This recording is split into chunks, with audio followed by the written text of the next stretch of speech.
किराना दुकानदारी के दो ऐसे नियम जिनसे या तो आपकी दुकान चल जाएगी और अगर इसमें गड़बड़ कर दी तो आपकी दुकान फेल हो जाएगी। चलिए शुरू करते हैं, आज इसी बारे में आपको बताता हूँ। ये वीडियो बहुत इम्पोर्टेंट होने वाली है। जो भी किराना दुकानदार भाई आस-पास की दुकानों के बीच में दुकान करता है, वो बिल्कुल सावधान हो जाए। वैसे तो हर किसी को सावधान होना है, लेकिन अगर किसी की आदत ऐसी है, तो आस-पास अगर दुकानें हैं, तो बिल्कुल सावधान हो जाए। पहली बात, देखिए, अगर आप तोल और मोल में फ़र्क करते हैं, जी हाँ दोस्तों, आपके पास कोई कस्टमर आता है और आप उसको 100 ग्राम के बजाय 90 ग्राम देते हैं, 1 किलो के बजाय 950 960 ग्राम दे देते हैं और आप सोचते हैं उसे कैसे पता चलेगा। 20 30 50 ग्राम का तो कस्टमर को पता भी नहीं चलेगा, क्योंकि गांव में तो खासकर ऐसे कस्टमर होते ही हैं जिन्हें ज़्यादातर पता नहीं चलता कि कितना तोला गया है। 20 30 50 ग्राम का या फिर कांटे में भी फ़र्क कर दिया जाता है, वो चाहे कंप्यूटराइज्ड हो या हाथ वाला हो।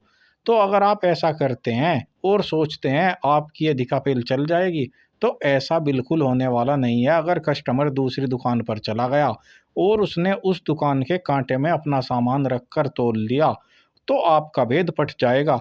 और अगर कस्टमर के सामने एक बार ऐसा हो गया, तो वो जब भी आपसे सामान लेगा चुपचाप लेगा और दूसरी दुकान पर तोलेगा। जैसे ही दूसरी दुकान पर सामान तोलेगा, सामान कम होगा, तो दूसरा दुकानदार ऑटोमेटिक ही, क्योंकि गलती आपकी है, कस्टमर का मन आपसे कट गया है, दूसरा दुकानदार उस ग्राहक को अपना बना लेगा, क्योंकि वो कस्टमर आपकी दुकान पर तो अब आएगा नहीं। तो ये गलती बिल्कुल मत करना। ये नैतिकता के हिसाब से भी और दुकानदारी के हिसाब से भी, दोनों तरह से गलत है। इसी में दूसरी बात आती है मोल की। वैसे तो आपकी दुकान है, आप अपने सामान को किसी भी रेट में बेच सकते हैं, लेकिन ये ज़माना कंपटीशन का है। अब कंपटीशन में होता क्या है, एक सामान जिसे आप, मान लीजिए चीनी ही है, आप 45 रुपए किलो बेच रहे हैं, आपको 42 पड़ रही है, और अगर आपका कंपटीशन वाला उसे 43 रुपए में बेच रहा है, तो आप समझ सकते हैं इसका आपकी दुकानदारी पर क्या फ़र्क पड़ेगा।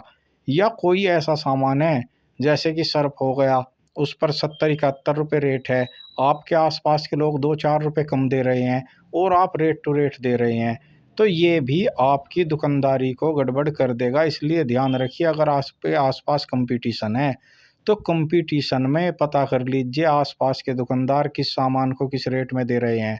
आपको जाने की ज़रूरत नहीं है, ग्राहक खुद बता देते हैं। आप उन्हें बातों में लगा लीजिए, कोई सामान लाए पूछ लीजिए, अरे कितने का आया है? इसी तरह आपको 10-15 दिन में आस-पास की दुकानों का रेट पता चल जाएगा। कई ग्राहक तो खुद आकर दुकान पर कहते हैं, वो दुकानदार तो इस रेट में दे रहा है। कान खुले रखिए और जो भी रेट आप समझते हैं कि आपकी दुकानदारी के हिसाब से ठीक है, उसी पर दीजिए। अगर ऊपर दिया तो कस्टमर गायब हो जाएगा, क्योंकि आस-पास और भी दुकानें हैं और हर कस्टमर सस्ता सामान लेना पसंद करता है। इन 2 बातों का ध्यान रखेंगे तो दुकानदारी चल जाएगी, और अगर इन 2 बातों में गड़बड़ हो गई तो दुकानदारी डूब भी जाती है। दुकानदार पूरे दिन खाली बैठे रहते हैं, गिने-चुने कस्टमर ही आते हैं और दुकान ठप हो जाती है। या फिर कभी-कभी तो ऐसा भी होता है, दुकान बंद करनी ही पड़ जाती है, क्योंकि जब उतनी सेल ही नहीं हो रही जितने के लिए हम दुकान पर बैठे हैं, तो फिर दुकान खोलकर क्या करेंगे? इसलिए दोनों बातों का ध्यान रखिए और दुकानदारी को बहुत हिसाब से जाँच-परख कर चलाइए। वीडियो अच्छी लगी है तो वीडियो को लाइक और चैनल को भी सब्सक्राइब कर लीजिए। इसी तरह की और वीडियो चैनल पेज पर मिल जाएगी, जाइए और वीडियो देखिए, कोई ना कोई वीडियो आपके काम की ज़रूर मिलेगी। किराना दुकानदारी के दो ऐसे नियम जिनसे या तो आपकी दुकान चल जाएगी और अगर इसमें गड़बड़ कर दी तो आपकी दुकान फेल हो जाएगी। चलिए शुरू करते हैं, आज इसी बारे में आपको बताता हूँ। ये वीडियो बहुत इम्पोर्टेंट होने वाली है। जो भी किराना दुकानदार भाई आस-पास की दुकानों के बीच में दुकान करता है, वो बिल्कुल सावधान हो जाए। वैसे तो हर किसी को सावधान होना है, लेकिन अगर किसी की आदत ऐसी है, तो आस-पास अगर दुकानें हैं, तो बिल्कुल सावधान हो जाए। पहली बात, देखिए, अगर आप तोल और मोल में फ़र्क करते हैं, जी हाँ दोस्तों, आपके पास कोई कस्टमर आता है और आप उसको 100 ग्राम के बजाय 90 ग्राम देते हैं, 1 किलो के बजाय 950 960 ग्राम दे देते हैं और आप सोचते हैं उसे कैसे पता चलेगा। 20 30 50 ग्राम का तो कस्टमर को पता भी नहीं चलेगा, क्योंकि गांव में तो खासकर ऐसे कस्टमर होते ही हैं जिन्हें ज़्यादातर पता नहीं चलता कि कितना तोला गया है। 20, 30, 50 ग्राम का या फिर कांटे में भी फ़र्क कर दिया जाता है, वो चाहे कंप्यूटराइज़्ड हो या हाथ वाला हो। तो अगर आप ऐसा करते हैं और सोचते हैं आपकी ये अधिकापेल चल जाएगी, तो ऐसा बिल्कुल होने वाला नहीं है। अगर कस्टमर दूसरी दुकान पर चला गया और उसने उस दुकान के कांटे में अपना सामान रखकर तोल लिया, तो आपका भेद पट जाएगा। और अगर कस्टमर के सामने एक बार ऐसा हो गया, तो वो जब भी आपसे सामान लेगा चुपचाप लेगा और दूसरी दुकान पर तोलेगा।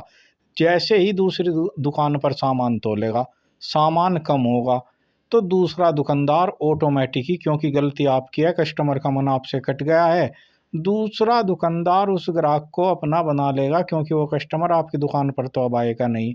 तो ये गलती बिल्कुल मत करना। ये नैतिकता के हिसाब से भी और दुकानदारी के हिसाब से भी, दोनों तरह से गलत है।